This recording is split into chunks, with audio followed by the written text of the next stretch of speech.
Hi everyone, welcome to this morning's Forex session. Apologies, we are really quite late. Can't explain it. We had some technical issues, so thank you so much for your patience and obviously for coming along today. It's lovely to have you join us. But before we start, as usual, a couple of things. David, can you hear me? Okay. Perfect. Right.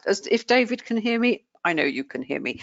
But before we start, can I just draw your attention to the disclaimer that I know you can see on your screen. As you know, trading can be a very risky business, so please don't ever think of using money that you cannot afford to lose. I've had a quick look down and I can see we've got some of our Forex program students, we've got some of our quantum users, and I see we've got some of you who maybe this is the first time that you're joining us. So very quickly, what we're going to do, obviously going to look at what's happening in the wonderful world of Forex, and the way we do that, we look at obviously some charts, but as well as the chart analysis, where we use volume price analysis, we also look at what's happening on the fundamental landscape and also the related markets. It's what David and I have always said, it's called a kind of three-dimensional approach to trading.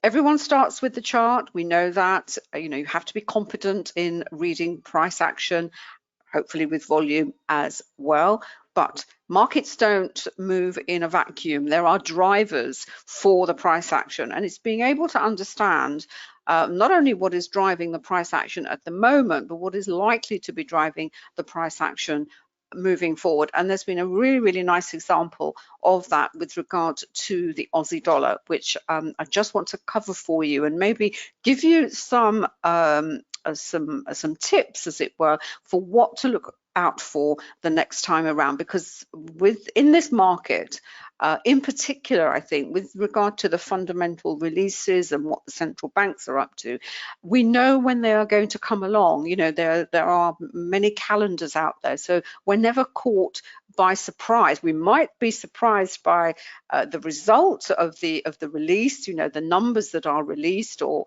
what people say, but at least we know we know a year ahead of what is coming up and when. And the related markets element as well, it's really important. It's becoming more important because of the way the market condition is at the moment. And as I said, I'll elaborate a little bit on that as we move forward. But to get back to our 3D approach, it's all explained in these books that you can find on Amazon. I talked about the chart analysis, the technical analysis approach that we use, which we call volume price analysis.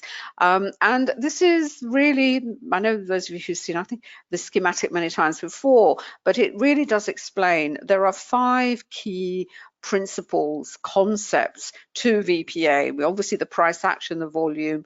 We use candles and candle patterns, and then we have the support and resistance. Those are those areas on the chart where the price is likely to pause.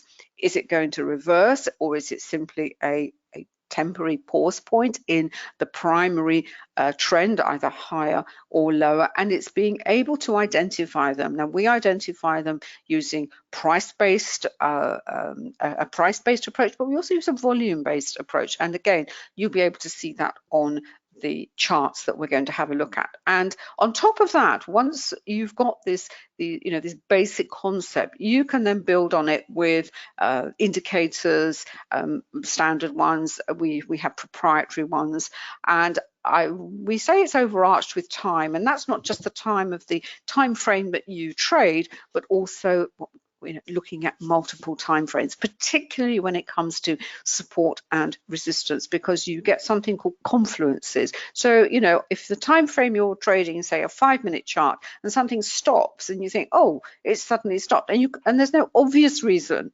for that stop in the price, well, sometimes the chances are that the probability is very high that if you go to a slower time frame, there will be a zone there or an area which has caused that pause point. And support and resistance on slower time frames do carry a lot of weight, and they are often the reason why price reverses anyway.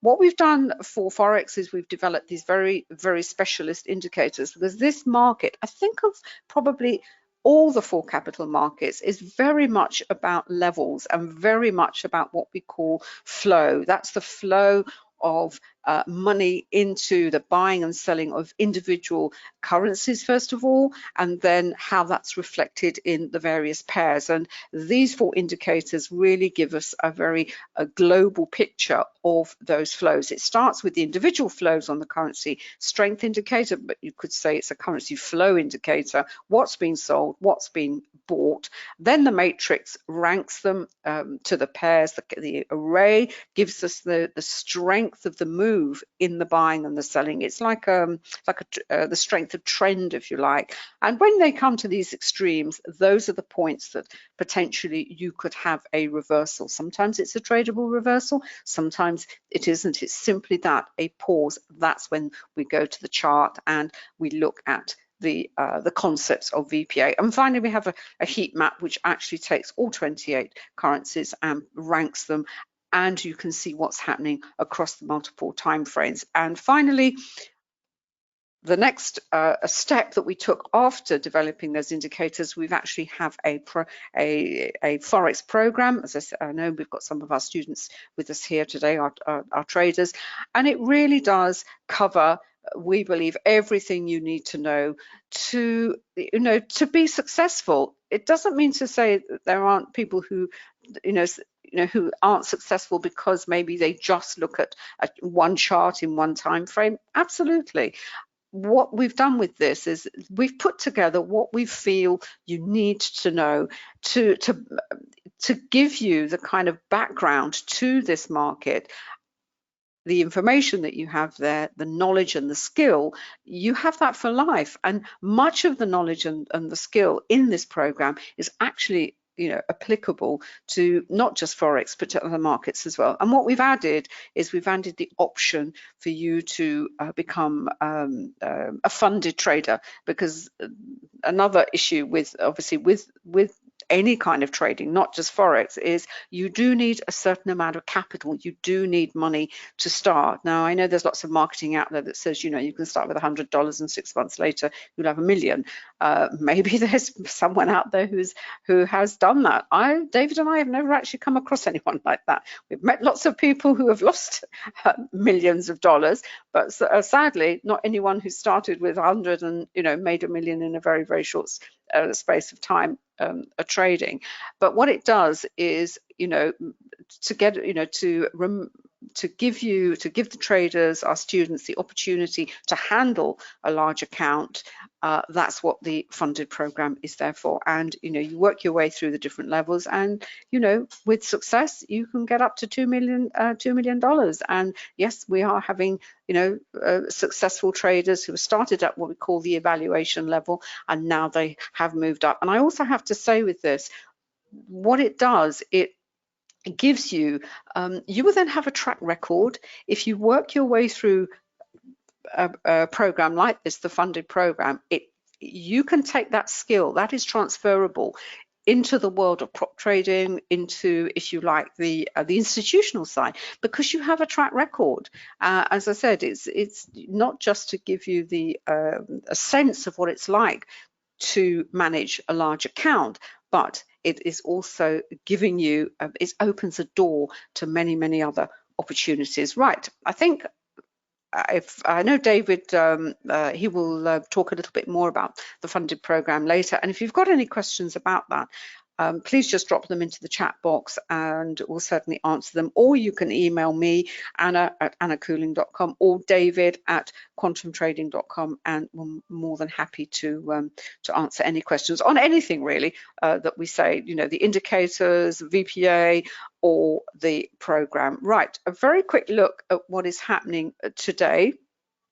It's obviously the start of the new trading month, August, and it's also the month when we can expect a drop in liquidity, a drop in participation, because it's the summer. I know it's not a normal August, as it were, because because of the issues with the pandemic and we've got the virus, and economies haven't actually sort of they're still not opened fully, as it were.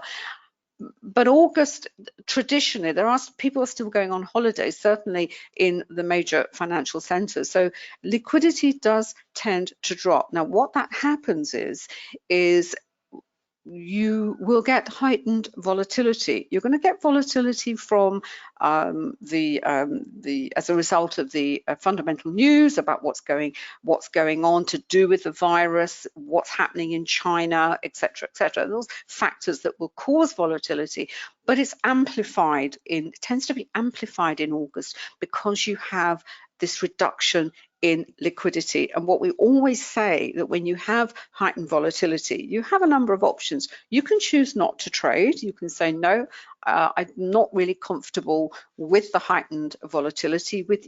By the volatility, you get sort of price spiking, or much more often than you would normally do when there's a lot of participation. So it can seem quite random at times. So you can say, no, I'm going to sit back, which is fine. I'm on holiday. It's August, everybody's on holiday, so I'm going to be on holiday, taking a holiday from trading. If you do want to participate, then there's two things you really have to consider. First of all is the size of your position. Really keep it small because of what is, the potential of what could happen. And if you are in a trade and you've got some pips, just take them. That's it. You can always go back in. So don't feel that, even if there's something you think, oh, well, I think it's going to go on another 5 or 10, I'll just hold on. No, just don't. Just step back and say, bear in mind of what is going on, the sort of market condition that we're in, and, just take it and just expect it. Sentiment is at the moment, let's have a quick look and see what sentiment is. By sentiment, I mean, is it risk on or risk off? Well, the market's in a good mood. Why is it in a good mood? Well, the Dow Jones futures are up. They're up 143. The S&P's up 16. What's the VIX? Well, even the VIX has fallen slightly. This number of the VIX, I'm going to talk a little bit more about the VIX later on in our second session when we talk about the indices and the and equities, but it's actually quite elevated for how well the market, well in inverted commas, the market is doing. I mean, everything is going up to all-time highs. If we look at the daily NASDAQ, as we can see here, this is the correction that we had, straight back into buying the dip, and it's, as you can see here, it's moving sideways. Very typical of August market. Volume is very low, but it's seasonal as well, but it's wanting to inch higher at the moment. These markets, they don't really, they're very stressed in the sense that we haven't had a decent correction, but neither do they want to fall. And what is a bit concerning is that the markets are elevated, but the VIX doesn't seem to want to fall. In this type of condition, I would have expected this number to be much lower. That is the kind of condition I'm trying to say to you. This is where you're going to get these unexpected spikes of volatility, and it will be reflected in the Forex market as well. A very quick look at going back to the calendar. There's really not much. Let's have a look. No, not till, it's all sort of second tier news. As I always say, make sure you go over to Trading Economics, which is a much more comprehensive calendar than you get at Forex Factory. Forex Factory is actually really good for another reason, which I will show you as well. What have we had? I know we've had the RBA. Let's have a look. What have we got? It's really not till this afternoon. We've got some PMIs. The first week of the month is always the PMI data, which as I said, that you have this regularity with fundamental news. So there we are. That's today. Now, this is about the fundamental. One of the things you have to do as a trader is really get to grips with the central banks, and sometimes it's very hard because the bank statements that come out are very dry, they're very they're very technical, and you think, well, what on earth does it mean? So we obviously go and perhaps read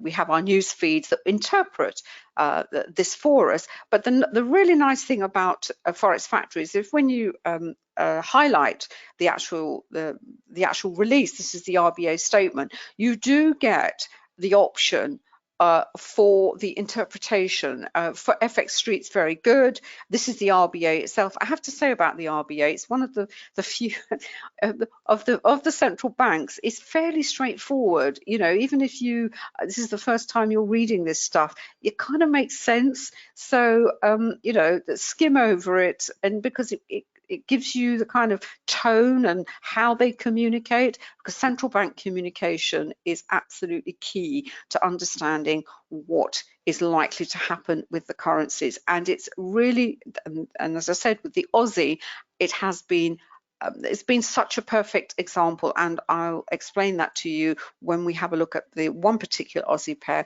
which is the pound Aussie. Now, to get back to the statement, a couple of things. Obviously, with central banks, it's interest rates.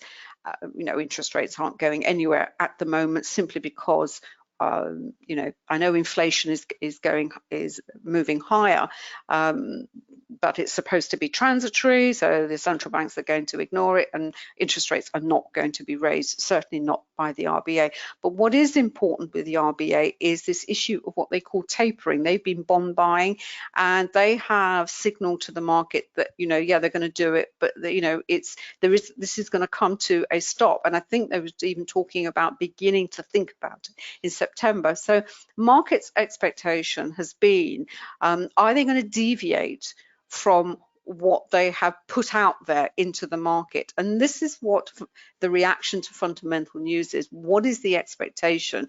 Market has an expectation, traders have an expectation. How far does the release deviate from that expectation? Now, the deviation to do with the Aussie was essentially, well, you know, are they going to stop it, or are they going to keep it as it is? Now, if they were going to extend it, in other words, you know, they weren't going to bring forward you know, not continue with the proposed program, as it were, the timetable, then that would of itself be taken as what's called dovish, and you would expect, the expectation is that the Aussie would actually sell off. In fact, by looking at the Forex Factory and just expanding those news release, the comments, the commentary following the release, that's when we'll tell you, you know, what did they actually, you know, what actually happened.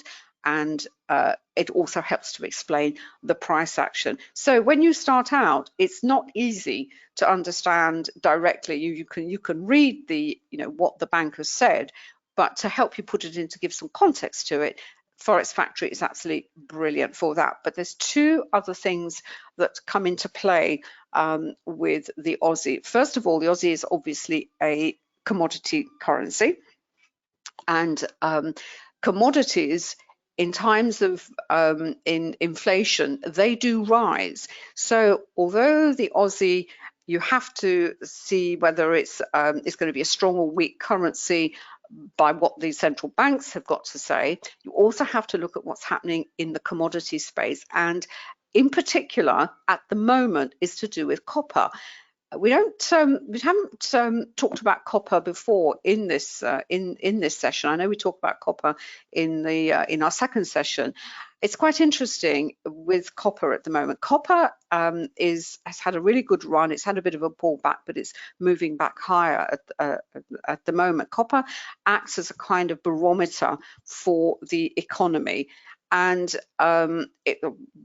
that's why it rises. It's called Dr. Copper. Copper is also very important for the green technology. It's one of the key metals that is important if this green agenda is going to be implemented by all the governments. So copper is going to be really, really important. At the moment, what's happening, Chile is the biggest producer and exporter of copper, but so is Australia. What's happening in Chile is that there is a problem with one of the biggest mines there. There's a labour problem. I think they're either on strike or they're thinking of going on strike. So, you know, there's a supply problem. That is going to directly benefit the Aussie dollar. So the Aussie dollar is going to benefit because commodities will be likely to rise, particularly copper. So they will, you know, people will be buying copper, so you have to buy the Aussie dollar. And it kind of also explains why on the sentiment side, because the Aussie dollar also acts as a barometer for sentiment. When the market is in a good mood, you know, risk on, market will buy Aussies, they will buy New Zealand, they will buy Aussie, they will buy these risk currencies. Even when the market, you'll have noticed this, if you have our indicators and you've done the program, there's been a divergence. Market looks happy, you know, going up, but Aussie, not so much, or vice versa. The market is falling and the Aussie is being strong. And that is because it has these additional drivers as well. So that's what I wanted to say on that one. Now, Pound Aussie. Pound Aussie, looking at, you know, it's those of you who come along regularly will know it's one of the pairs that I like to look at. I like to write about it. If you want to catch up on my little, on what I've just said on bits and pieces, what's happening on a kind of daily basis with the Forex market, then can I suggest you look up my Learn Forex Trading page on Facebook? It's where I put these sort of comments. So if you want to learn a little bit and you haven't, not in the program and you haven't got our indicators, you can see how it all comes together. That's where I tend to post stuff like this. My blog, my personal blog, tends to be more stocks, commodities and indices, but the Forex stuff is pretty much on Facebook. I keep it up to date because I think we've got 36,000 followers, David. Yeah, there's something like 36,000 followers on Facebook, and you know they keep me pretty busy, as it were. So and that's what I do. I pull little things together. I highlight what you should be, you know, perhaps thinking about in terms of what's coming up in with the fundamental news, particularly with sentiment. Kind of bringing this 3D approach together.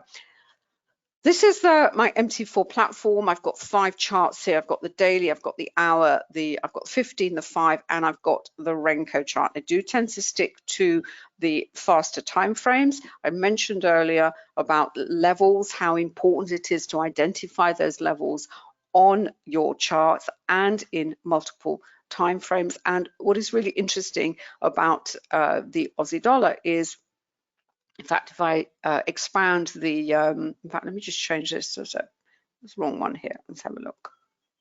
Pound Aussie. There we are.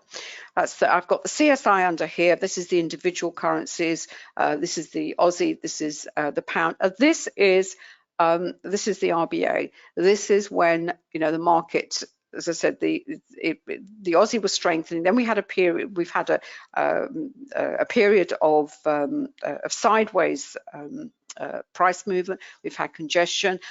Markets tend to do that. They go into congestion before a major news release, and this is the result of the candle on the RBA. It's been very, very good for the Aussie. A buy of the Aussie, primarily for the reasons that I've said. Is it's sticking to the timetable at the moment for the tapering. It's also been driven, as I said, this sort of second level of demand for the Aussie, as I said, you know, about copper, and this is the result. You had a big fall. What happens? You had the volatility triggered. It also broke through this support line, which is the S3. This is price-based support, very important, the third level on the Camarilla. Down it went. Once it stopped falling, it actually stopped on the S4. The S3 and the S4 are probably the 2 most important levels on the Camarilla, price-based support levels, and it also stopped at what we call the volume base. So this comes off the volume point of control here. The volume point of control is like a value area. It's where the market is happy to transact in buying and selling. There's no clear direction, and we can see here there's been no clear direction for some considerable time until you have a catalyst, you have a trigger, usually a piece of fundamental news, a central bank, a geopolitical event, and away it goes. and down it goes. But this is where levels then come into play once more. And that's the hourly chart to give us, you know, that's my what I call my benchmark chart. This is the actually move in the as picked up by the Renko. The Renko hasn't got time. This is simply based on the value of pip value, and that's 3 pips. But the beauty of it, particularly when used with our indicators, with the trend dot, the trend monitor, and the pivots and the levels here, is it helps you, it highlights a potential entry, but also keeps you in a trade. You can see the kind of sideways movement here, that this congestion that preceded it. Then you get the break, and the break on the Renko, as far as I like to use it, is red, solid red, and away you go. But if you wanted to wait for a less aggressive entry, as it were, well, you look back to support, you know, back to levels. You've got a low here at spot 88.31. You can say, well, okay, well, I can see it's turning down. You'd have the CSI as well, use the other indicators as well. But you think, okay, well, if it breaks that low there, then that's it. Then I know it's, you know, it's had a good run. It's going to break that support, that low there. I've also got the S2. I'm going to go down. Now, what's good about this one, normally when it gets to the S3, as you see here, it will often pause, reverse, you know, move sideways. But because there was momentum, and we know there was momentum because of the volatility candle that we had on the hour, it was actually enough momentum to drive that lower. And I've lost my chart. I don't know why I've lost my chart. I'll move up to the, there we are. And this is what you see on the time chart, as you see here. It's much more noisy. You've got volatility, retrace into the spread of that candle. It actually got to the volume point of control, and then you want to see the reversal. And for reversals, for the place where it's likely to stop, I like to move to the time chart, and this is the 5-minute chart, particularly when it stops at a volume support area, and you think, is this reversal? And in fact, we've had a very nice reversal since. This is the RBA, and this is at the European Open. Missed all that, goes back to the volume point of control.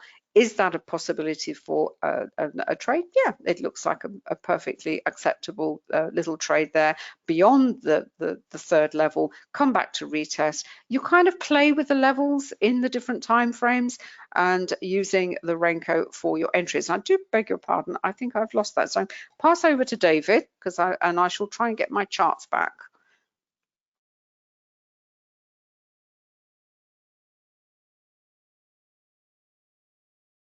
Hi everybody, hopefully you can hear me loud and clear.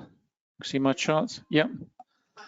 Brilliant, lovely. Oh, just make myself comfortable, sorry about that. Right, where are we? Let's move that up there. I'm just actually on the dollar Swiss at the moment for several reasons, not least because that's better, sorry, I couldn't hear myself in my headset. There we go, okay. Basically, it has been a nice move on it. If I just flick over onto the currency strength multiples, which I've got here. Let's straighten that one up. There we go. This is on 1 minute, 5 minute, 10 minute, and 15 minute. Just move the chat box out of the way. Get that down there. There we go. It's been a pretty solid move. The dollar's been selling off since about the last sort of half hour or so. That's the red line, selling off quite strongly. You can see selling off strongly here on 10, kick down here on 15 as well. The Swiss franc has been rising steadily since really the start of the London Open just after. So it's really been a nice strong move, and it's still continuing up on this lower time frame and still got a little bit to go on 15 as well. Dollar's got a little bit of a way to go before it gets bowed down into oversold and the Swiss franc up into overbought. So it's a really nice move. And that, of course, being reflected across the charts. Just go back onto the currency pairs multiple times. This is, as I say, this is dollar Swiss. This is on 10 I've got over here. So as you can see, well up into overbought. the dollar's getting down into oversold. Some really nice things to pick out of this as well in terms of just getting in and staying in. In fact, this is let me just pop this one up. This is on 3 minute. I'm going to hop over onto TradeStation a minute as well, because I've got the inverse there. I've got the Swiss dollar, because I've got the currency futures up there, and it's always interesting to look at when you're looking at inverse opportunities, and I'll show you something else as well to do with correlation in a minute. But this is basically where we are, dollar Swiss, nice breakaway from the VPOC as we got underway through this low volume node here on the VPOC histogram. And at this point we get, nice rising volume. We think, okay, great, maybe we got in here, maybe we got in below this level. We were looking at this level as potential breach of support, which was a nice platform. We break through there, okay, and we decide to get in. No problem, we've got rising volume. Sorry, just get that out of the way. We get rising volume, that all looks hunky-dory and fine, and a fair way to go. And then once we're in, we start to see this reaction here. We think, but if you look at the volume as it, first of all, you get this candle. This is not a sign of strength. You've got weakness here. You've got a wick to the upper body. You've got decent volume under there. This doesn't look as though it's going to go very far. So you've got a position. Maybe you're already in profit. Maybe you've taken the spread out. Probably not in this case. You'd probably be going back into negative at this point. But look at the volume as it falls away. The price is rising, but the volume is falling. And that should give you the confidence to not panic, don't close the position, don't regret your decision. It's just giving you information as to, and it's one of the most powerful applications of volume price analysis in this ability to help to keep you in, to remove that emotional knee-jerk reaction. You jump in a position and almost immediately maybe it starts to reverse against you and you think, have I made the right decision? You start to panic on an emotional basis. And this is what this is all about. It is basically giving that comfort level, if you will. The volume is falling away. The market is rising. It's not what you want to see, because if this market is going to reverse and really go all the way back up here, then this volume's got to be rising, and it isn't. And then, of course, you get the confirmation. Nice spread candle, nice wide spread, nice good volume with that candle, really confirming everything for you. Yep, okay, all looks good. The next candle is slightly narrower, no problem. The volume is down, that's okay. But then obviously we're into a scenario here where we've got falling volume again.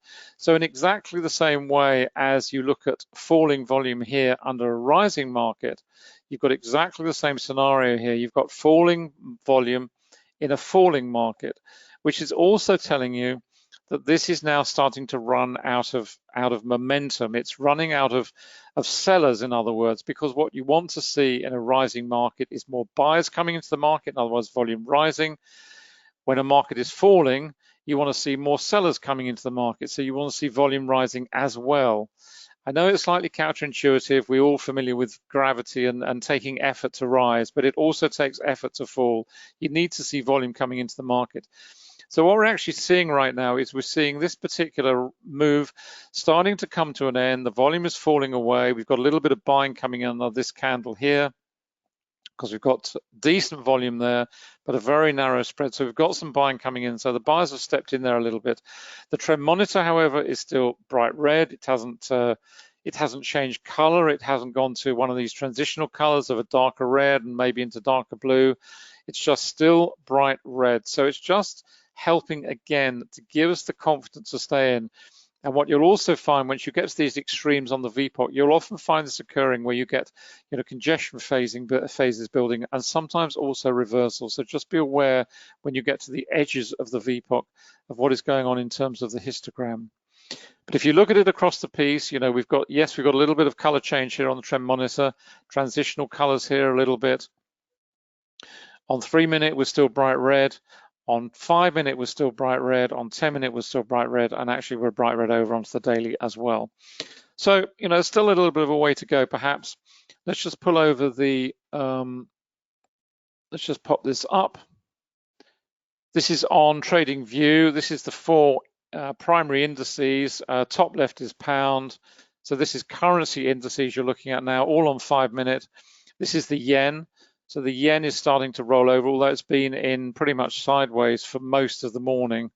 Not particularly great direction. That said, the indices themselves, the US indices, are climbing the wall of worry once again. Down on the bottom right here, this is the dollar. So that's why we're seeing what we're seeing at the moment. This is 8 o'clock London time.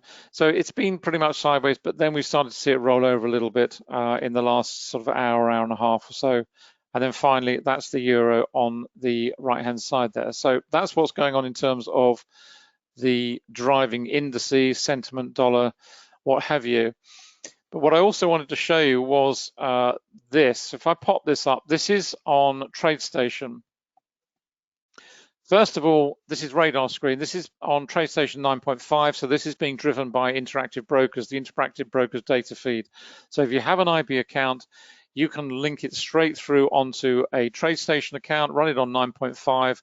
And obviously we've developed the indicators to run on 9.5. They also run on TradeStation Securities version 10 and above, but this is 9.5 with the Interactive Brokers data feed.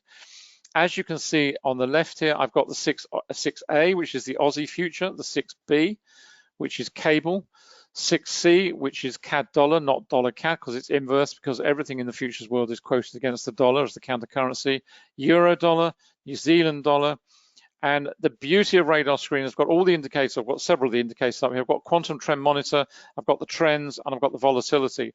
And you can instantly pick off what is going on. First of all, what's very clear, the fact that this is a sea of blue just tells us that the dollar, certainly across the 1 to 15 minute time horizon, is being sold right now. So in terms of the matrix of majors, that is what is going on. So you will see those rising, obviously, as the dollar sells off. It's just a quick, very simple visual way.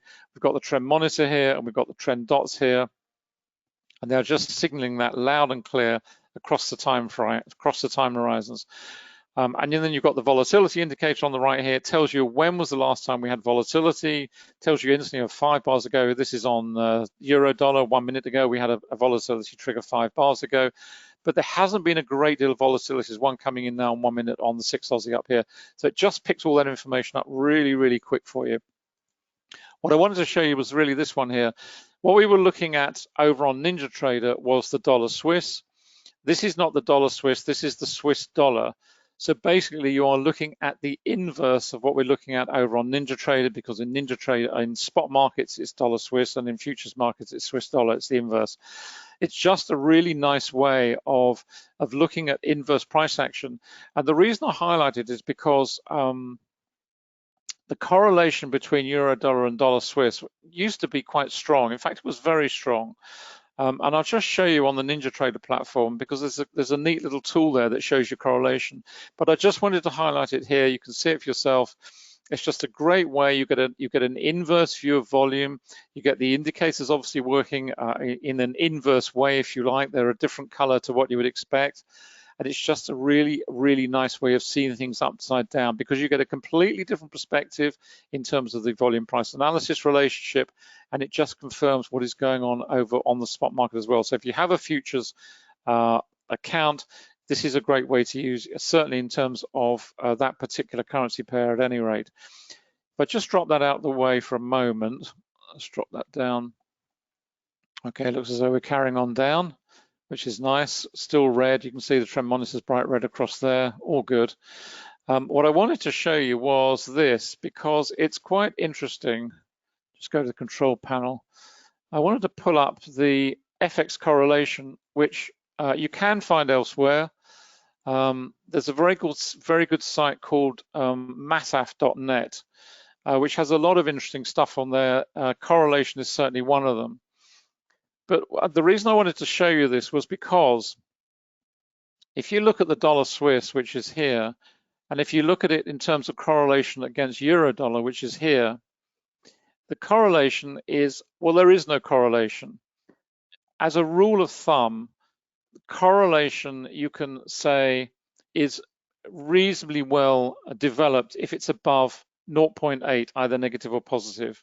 If it's above 0.9, it's a very strong correlation. Again, either positive or negative. So that's kind of the benchmark I use. Anything below 0.8, because correlation spans the numerical values from -1 to +1. That's basically how it works. So anything below, as I say, my own benchmark or rule of thumb, if you like, is 0.8. And I'm not really interested in anything outside that metric. Once you get into 0.8 and above, 0.9, 0.95, then you're into strong correlation, either negative or positive. But as you can see here, the dollar Swiss against euro dollar, there is no correlation, it's minus 0.43. Whereas had I pulled that up maybe 2 years ago, the correlation would be very, very strong. 0.95 would not be unreasonable, 0.96, 0.97 sometimes, very, very close. So a price change in one would almost instantly be mirrored with an equivalent negative price change in the other. And I'm just making the point that the correlations that we talk about here, whether they're intermarket correlations as here, whether they're relational correlations with sentiment, whatever it may be, these things do break down from time to time. You cannot rely on correlation as an absolute racing certainty and say, you know, this is a correlated market. There are a few currency pairs which do correlate absolutely perfectly. The Dutch kroner is one, but generally speaking, these correlations come and go. But as I say, euro dollar, dollar Swiss is often one that's quoted very strongly. But I just pulled it up just to show you that at the moment it's not. There is no correlation. And in fact, what's interesting is when you look across here and you start picking off some of these that are strongly correlated. For example, the dollar yen here, very strongly correlated with euro yen. You can see they're 0.92. It's very strong correlation. That's the same one there, so it's 0.92. That's you. I'm just scanning my over the top here. What else have we got? We got any others? Here we are. We've got this one's quite interesting. Dollar CAD and euro yen. You know, not ones that you would instantly spring to mind and say, well, why is there a strong correlation there? But you can see there is quite a strong inverse correlation of minus 0.88 between the dollar CAD and the euro yen.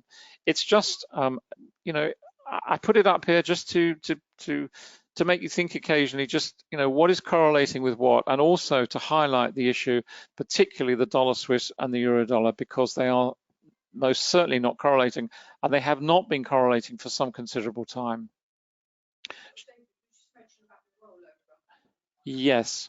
One of the, I know we've got quite a few students in the room, and one of the issues, or an issue, it was a question that came up. One of the students was they'd been stopped out on a trade, and funnily enough, it was actually at rollover, and I didn't know that at the time, but I went in and mentioned it, and other people have also been in the VPA chat room, which we're in there every day for our students, and they were unaware that at 10 o'clock, there is a rollover every single day. It happens. It's 5 p.m.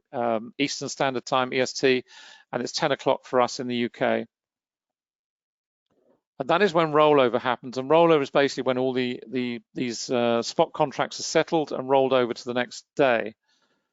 And it is a point at which you see extreme volatility.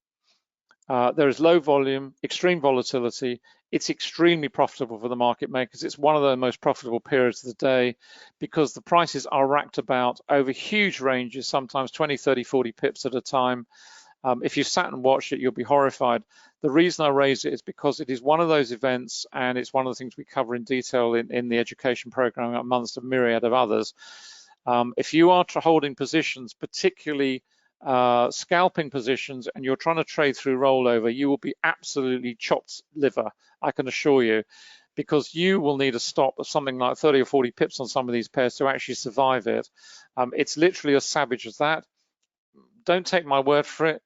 If you're in the UK, stick it up at 10 o'clock tonight and you'll see it all kicking off live. That's what happens. That's when the market makers make an absolute bucket load of money because they take out all the positions, and the brokers do as well. They're very profitable for them as well. If you're not aware of it, please be aware of it. If you're trading longer term, you know, days and weeks, or even off the sort of 4-hourly time frames, you're going to have wide stops which are going to cater for it.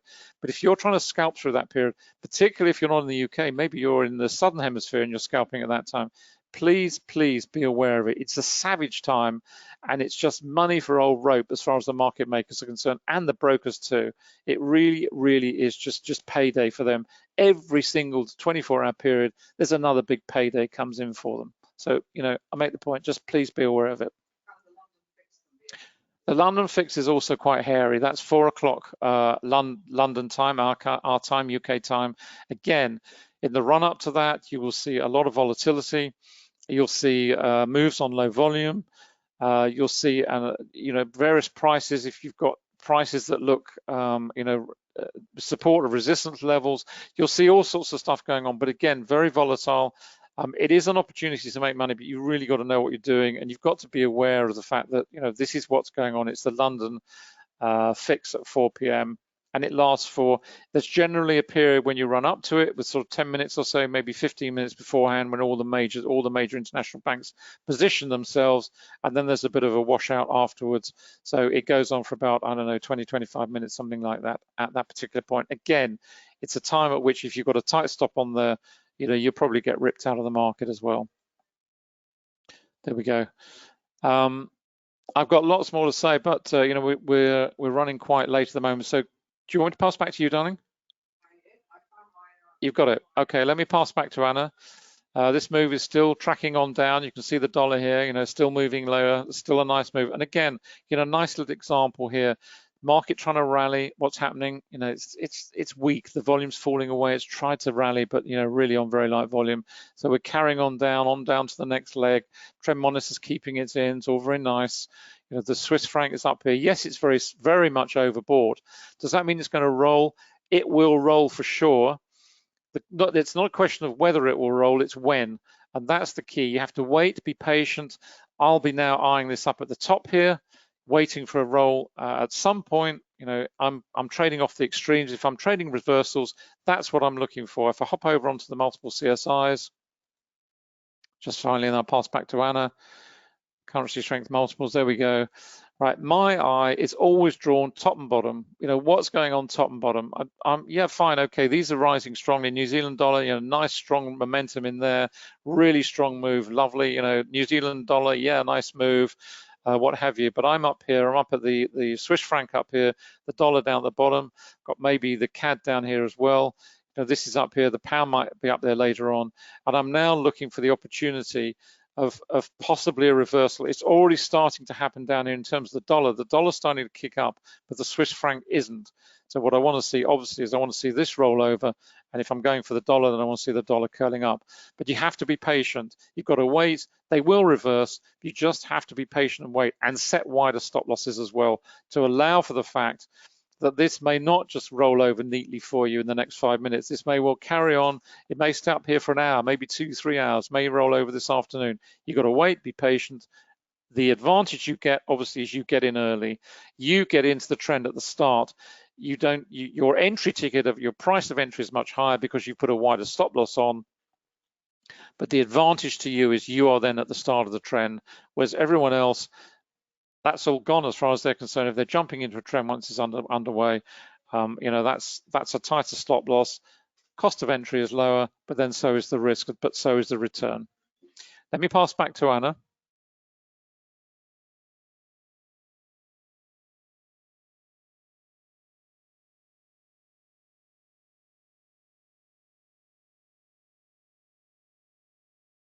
Thank you. Right, what I actually did, I inadvertently, instead of reducing the Renko chart, I killed it.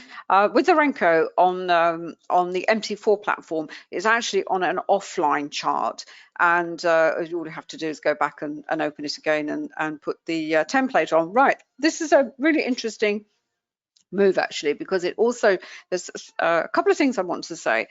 I haven't talked about the daily chart, and the reason I want to mention it now is one of the things, it doesn't matter what time frame you trade, even if you're on the faster time frames, is have a look at what the daily time frame is doing. And it's very clear until yesterday, pound Aussie was actually in a trend. It's a bit of a sort of sluggish trend. It's gonna, you had a couple of little pullbacks, and it's not vertical as it were, but it's fairly steady.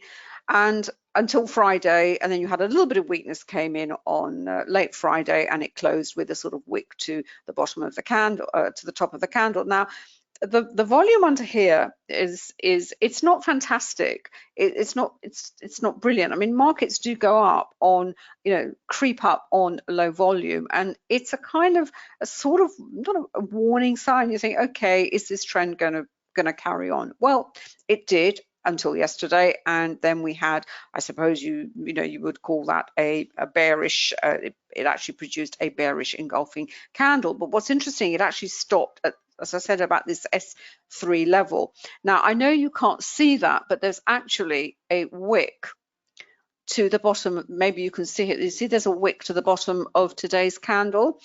It stopped at the S3, and this is where you have to kind of put the picture together, and this is where you really can't just rely on the chart, because when you get some price action that we saw here on the daily, and also if you look at that candle, it is engulfing Friday's candle, but the volume is, I know volume is generally falling because I said it's August and what have you, but really it's tiny, and that of itself tells you that's interesting, be aware of it. It also stopped on the S3, but because we had the RBA coming up, we have this very important event, which has had a lot of, the market was thinking, well, are the RBA, are they going to say something? Are they not going to say something? It was vested with a lot more,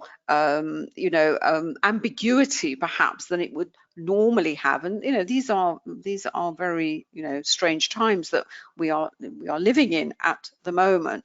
So there was a lot to suggest that this was, you just had to pay attention to it. Now, it did carry on lower. We did have it carried on lower. In fact, but it got to the S4. So the point is this: we had an engulfing candle coming the day before.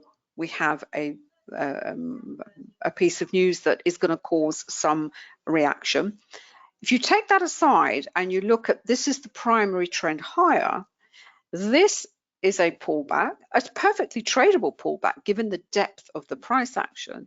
So this secondary trend seems just that. It was pushed lower because of, as I said, of the event, but maybe what we're seeing is actually we're seeing a continuation of this primary trend higher for pound Aussie. It's just something interesting that the slower time frames, especially the daily charts, can tell you what to kind of look for in terms of the chart analysis, but you have to set that next to what is coming up in terms of the fundamental news, and as I said, with the Aussie, what is also happening on the sentiment side. Although I accept at the moment things are really very, it's very tricky at the moment. It's tricky because there's low liquidity, sentiment sort of flip-flops, indices, the stocks are very stressed in the sense that there are either at all-time highs or they're going back to the all-time high. So you've got a very unstable, very fragile situation. Now, talking about the move that we saw earlier, this was the reversal higher. As I said, really just where am I? I'm really sort of interested more when the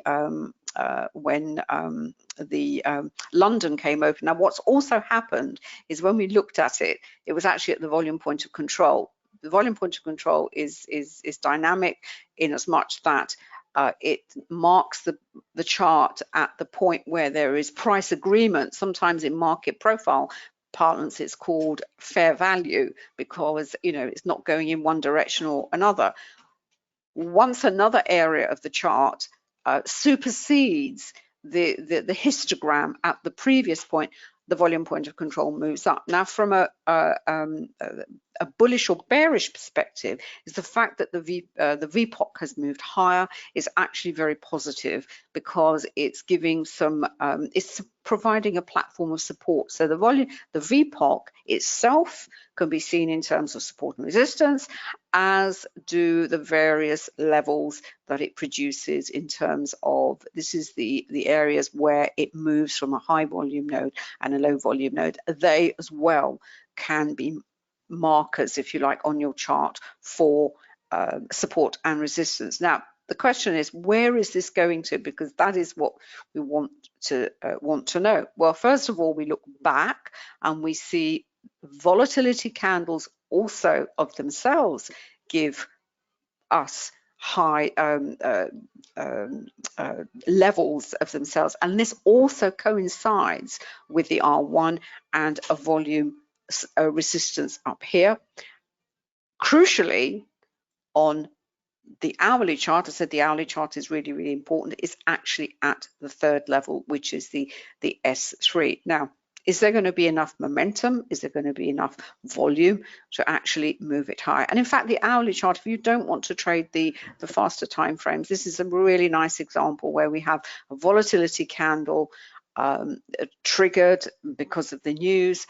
You have then buying coming in. It actually stops at a really important support level. This is a volume support. It coincides with the S4, not as important as the S3. You actually then get a hammer candle, so you get buying being driven in there, and you know it goes higher. You use the same principles and approach. Doesn't matter what the time frames. We focus on the faster time frames because, you know, if we all sat here and waited for the hourly chart to develop, we'd be here for days, as it were, hours and days. Price action is fractal. It's self-similar. So what you see on a 1 minute chart, a 3 minute chart, a 5 minute chart, an hourly chart is you will get the same cycles of a price action and volume. But it's reached the S3. I would say, well, you know, is it actually going to pause there and stop? And then you can actually use the Renko chart to give you a hint. Well, is it actually going to stop? Because if you actually look at the Renko chart, it actually has kept us in. This is the pullback that we saw on the 5 minute chart. It did actually move not into bright red, but into this halfway color. Don't particularly pay much attention to when it is like this. It bounced off the S3 again. We can see on the 5 minute chart that it's, there we are, that the VPOC has actually moved up there. Well, this is the S3 here. The trend monitor on the time chart, it did actually transition to the bright red, and you could legitimately think, well, actually, I am seeing a reversal. But you know, if we look at the CSI, the pound is still rising. This is when they move together as in parallel. That is sort of a congestion. That is definitely a congestion here when they're sort of twisting and turning amongst themselves. And it looks like there's a little bit left in this move, and you think, well, it's suddenly, you know, it looks nice. It's been moving up nicely. Look at 3 nice candles off the VPOC, off the S2, and it's suddenly come to a pause point. Well, we know why it's come to a pause point. We've got a volume resistance there. More importantly, if we look at the hourly chart, we're actually at the S3. So it's going to need a little bit of effort. Is it going to go through? You just have to wait and see. But the wait and see will also, in terms of momentum and whether it's any drive behind it, this is what the Renko will do. I know we go on about it. David uses the Renkos on Ninja, on TradeStation, but I you know, used with VPA and used with other tools, it is absolutely brilliant for entries. But really more important is keeping you in, because that's the most difficult part of trading. That is the hardest part, is actually to stay in and not be thinking, oh, I've got to come out, because no one likes to see, you know, you're in a good position, the money's going up, the position is going well, and, you know, something happens and, you know, you think that is the That is the worst feeling in the world, and you begin to think, oh, I can't stay in, I can't stay in. But what the Renko does, I believe, David believes, it just gives you that confidence. But it's sort of kind of a little bit struggling at the moment, also because this is based on pips, is on 3 pips going through the market. What it also picks up is whether there's momentum, and if this will not complete until 3 pips go through. So on a slow moving market, 3 pips might take 20 minutes. At other times in a fast moving market, it'll go through in seconds. So you get a sense of momentum, you get a sense that there's some oomph behind this particular move, but we know why it's pausing. It's pausing because of those all important support and resistance levels and zones. Right, that's all I've got to say on that one. I'll keep an eye on that one. I'll see what will happen. If I write about it, which I probably will, as I mentioned, it's on my Facebook page, and it's called, you can just Google my name and then just put, or Facebook, learn Forex trading. That is the actual page itself, and it'll come up with all, there's pretty much something there every day, basically. Right, just very, very quickly. What have I done with it? Oh, here it is. No, it was not there. I've lost it, David. Oh, here we are. I've lost it. I've lost it. I've lost it. What have I done with it? I can't believe it. I took the it's crazy. I was going to put the have you got the sites up? Yeah, I put them all up. Oh, can I pass back to you then, quickly? Sorry, apologies about that. I've confused myself. It's not difficult these days. I'll just pass you back to David. He's going to wrap up. All I've got to say is thank you so much for taking the time to come and join us. It's been, we do actually really enjoy doing these sessions, and I know we get a lot of nice comments from people on YouTube, people who email in, and and it's just lovely, because we want people to succeed. We don't want you to be successful, which is why we do them.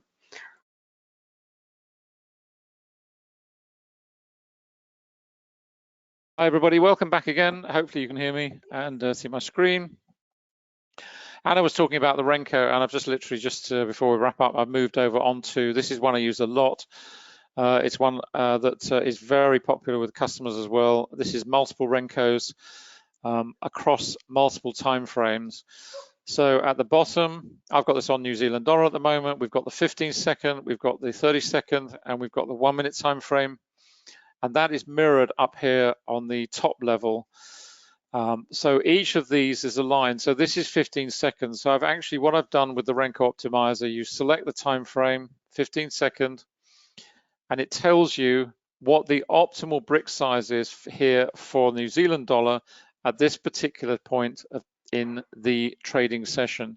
You just click on that, and it comes up, and the reason it says 5 is because each of these bricks, you can see here, is actually 0.5 of a pip. So this is 14 to 13.5 to 13, and so on and so forth.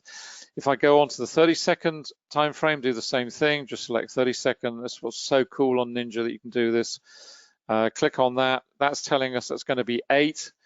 In other words, 0.8 of a pip. So this is now 14, 15, that's 0.8 in there. And then if we go down to the slowest time frame, which is the 1 minute, that'll give us another brick size, a larger brick size, because basically the slower the time frame, the larger the brick size. That's now settled. We click on that, and that's 1.2, in other words, 1.2 pips on each brick. And that is how it works. And basically, the Renko optimizer is delivering the optimal brick size for that particular instrument at this particular point in the trading session. It can be spot, can be currency futures, can be indices, can be commodities, can be stocks, it doesn't matter.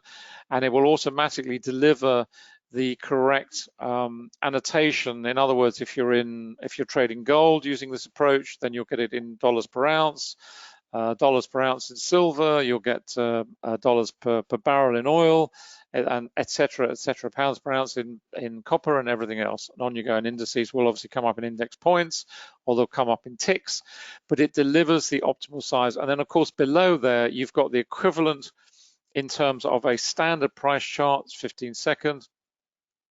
you've got the volume along the bottom, you've got the indicators here. And the other great thing with the Renko is, if I just pop one of these up full size, makes it easier on the eye, the trend dots work brilliantly with it. They're above the brick as the brick is falling. They move to the underside and they change color, and they're now bullish. They move to the underside of the brick, pushing up into the middle there, but it comes out the other side. Now we're seeing a transitional color change over here. But remember, the trend dots always change first. They are closest to the price action. We've also got some pivots coming in here, top and bottom. We've also got the accumulation distribution on here, and the trend monitor at the bottom. The trend dots will change first, as they did here.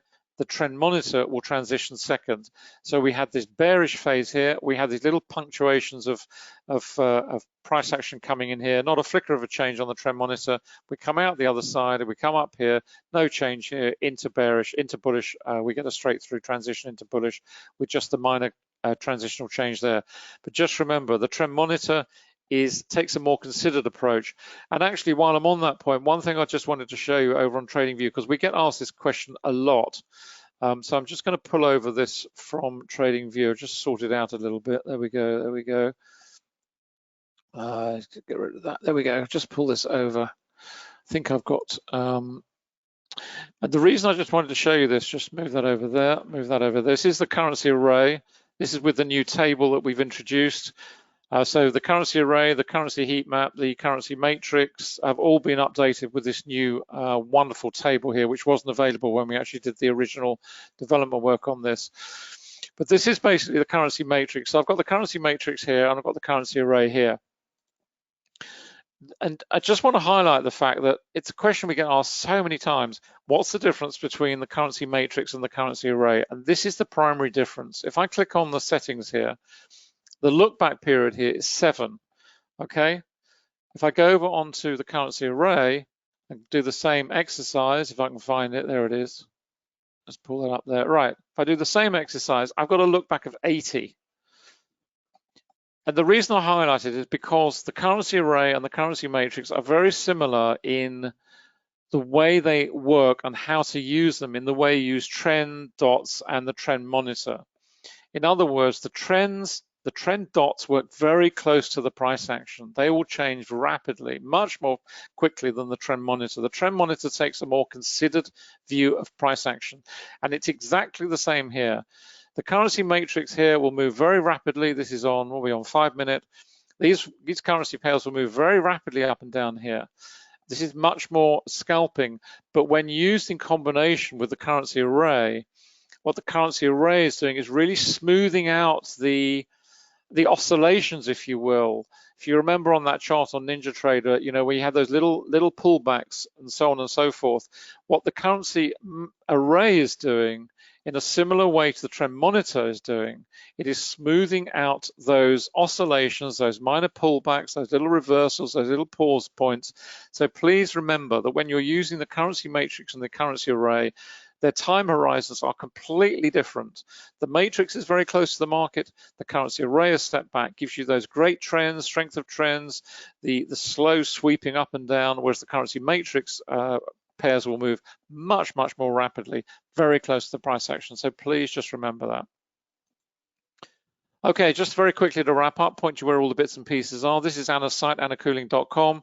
This is where you'll find all the books up on Amazon, both in Kindle and in paperback, and all the latest analysis down the side there, and links to all the Facebook pages as well. So that's where Anna lives for most of her day.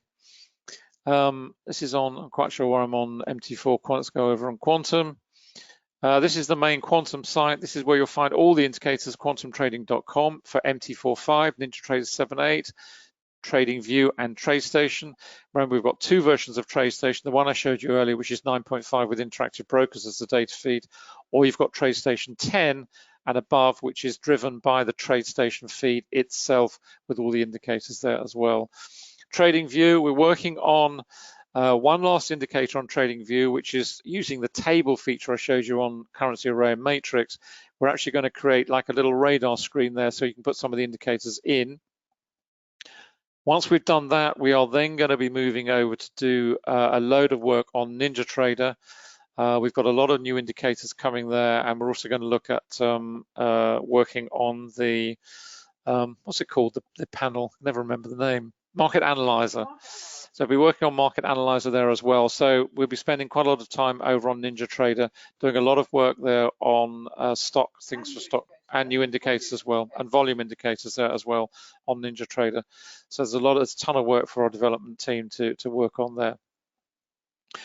Remember, if you buy one indicator from it, doesn't matter if you buy one or two or whatever it is, you will always receive a full credit for that if you want to upgrade. So if you buy one or two, you want to upgrade to the full package, that's fine, you get a credit.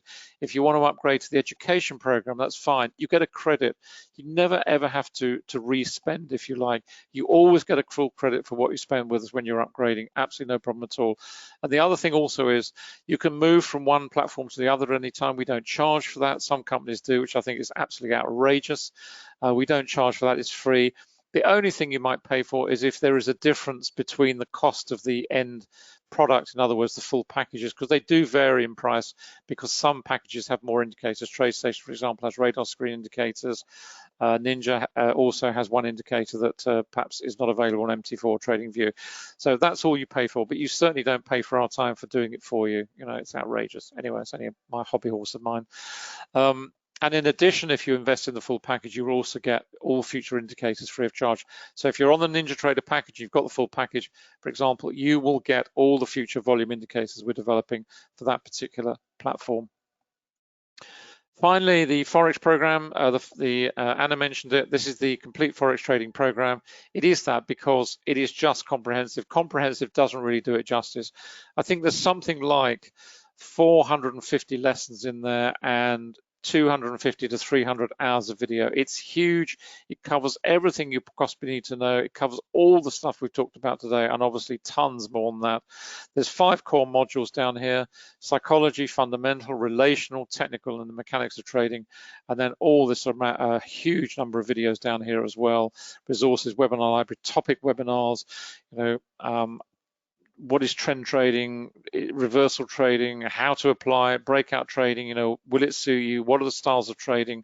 So basically your tactics to take to market, pulling it all together, and how to use the indicators as you would expect, and a real deep dive into VPA chart examples too. And then, as Anna said, what we've also done is we've bolted on the funded Forex program. I'm absolutely thrilled to say we've got students who are moving through the levels.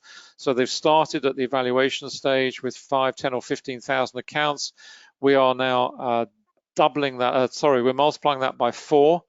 So once you start at that level, we then increase your funding by a factor of 4. So this is the starting point down here, somewhere at the bottom. There we go, 5, 10, and 15. That's where you start. And basically, you are proving to yourself that you can trade with a consistent style of approach. And you're proving it yourself, you're proving it to us. Once you've done, and you're trading our money. You're not trading your money, you're trading our money. So, you know, you can't lose. There's no risk to you. There is a one-off fee to pay of entry. Once you're in the program, that's it. There's nothing else you could possibly lose, because we've got it covered in terms of the risk and money management rules are in place. And you then work your way up the various levels. You start at this level, 5, 10, or 15. Once you've gone through those levels, and we have students now coming through those levels, we then multiply it by 4. So if you start at 15, you go up to 60,000 we give you in the next account. And at that point, you can then start to trade other markets. We allow you to trade indices and also gold. In the evaluation stage, you can only trade the 28 pairs. It's as simple as that. And then from there, we just double it and keep on doubling it right the way through. So you go from 15 to 60, 122, 44, 80, right the way through up to $2 million. You get a kickback on the profits that you make. You get 35% on the evaluation stage. You get 50% on the portfolio manager levels, and on the portfolio manager levels, it's paid on a monthly basis. So as you trade and earn your profits, you get it paid back to you on a monthly basis. It's a fantastic program. It's very, very popular. We have a lot of students on it. We also give you a set of indicators to run on the account as well. It is only available on MT4. That's it. We're not running it on any other platforms. It's purely available on MT4. And we take customers from all over the world. So wherever you are, you're based in the world, you will be accepted onto the program. There are no problems whatsoever. I won't explain the reason why that is, but I can assure you it is the case. So there we go. I don't think there are any other questions. No, that's it. Great. Thank you very much indeed for coming along today. Sorry we were a bit late, and sorry we've overrun as usual. Enjoy the rest of the trading session. We are back at 3 o'clock UK time for the stocks session. So we will see you. If we don't see you then, have a great trading day and enjoy the rest of the trading week. If not, we will see you later in about 3 hours time. So thanks very much indeed for coming along today. See you soon and bye for now.